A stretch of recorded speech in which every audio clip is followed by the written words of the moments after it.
আজি আমি ଆମ ବିଦ୍ୟାଳୟ ପାଇଥିବା ତୃତୀୟ ଶ୍ରେଣୀର ବୃତ୍ତି ପାଇଥିବା ପିଲାଟିକୁ ଆଜି ଆମେ ପୁରସ୍କାର ଦେବା। ସିଏ ଚଳିତ ବର୍ଷ ଆମ ବିଦ୍ୟାଳୟରୁ ତୃତୀୟ ଶ୍ରେଣୀରେ ବୃତ୍ତି ପାଇବା ପାଇଁ ଯୋଗ୍ୟ ବିବେଚିତ ହୋଇଛନ୍ତି।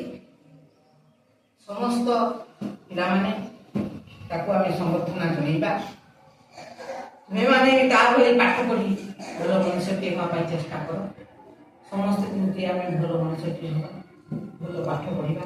କେବଳ ପାଠ ନୁହେଁ, ତା ସହିତ କାରିକୁଲାର କୋ କାରିକୁଲାର ଆକ୍ଟିଭିଟିଜ୍ ଉପରେ ବି ଆମେ ଗୁରୁତ୍ୱ ଦେବା। ଭୋକେସନାଲ ଏଜୁକେସନ୍ ଉପରେ ଆମେ ଗୁରୁତ୍ୱ ଦେବା। ଆର୍ଟ ଏଜୁକେସନ୍ ଉପରେ ଗୁରୁତ୍ୱ ଦେବା। ଫିଜିକାଲ ଉପରେ ଗୁରୁତ୍ୱ ଦେବା, ଯାହାକି ଆମ ଜୀବନଶୈଳୀର ପରିବର୍ତ୍ତନ ସହିତ ଆମେ ଆଗକୁ ଆଜି ଏହା ହେଉଛି ଆମର ଦୈନନ୍ଦିନ ଜୀବନର ଗୋଟିଏ ପ୍ରତିଜ୍ଞା।